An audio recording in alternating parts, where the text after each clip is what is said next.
In today's Friday sermon, Hazur, may Allah be his helper, continued his series of sermons on Hazrat Abu Bakr Raziyallahu Anhu.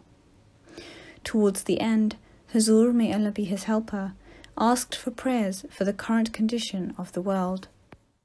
موجودہ جو دنیا کے حالات ہیں اس بارے میں بھی دعا کے لیے کہنا چاہتا ہوں. انتہائی خطرناک ہو چکے ہیں اور ہو سکتے ہیں بڑھتے جا رہے ہیں. یہ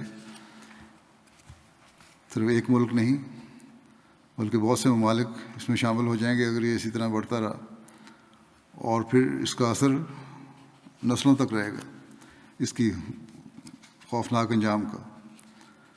خدا کرے کہ لوگ خدا تعالیٰ کو پہچاننے والے ہوں اور اپنی دنیاوی خواہشات کی تسکین کے لیے انسانوں کی جانوں سے نہ کھیلیں.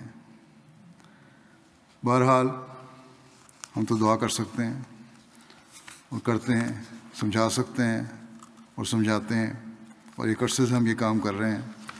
لیکن بہرحال ان دنوں میں خاص طور پر احمدیوں کو بہت دعا کرنی چاہیے.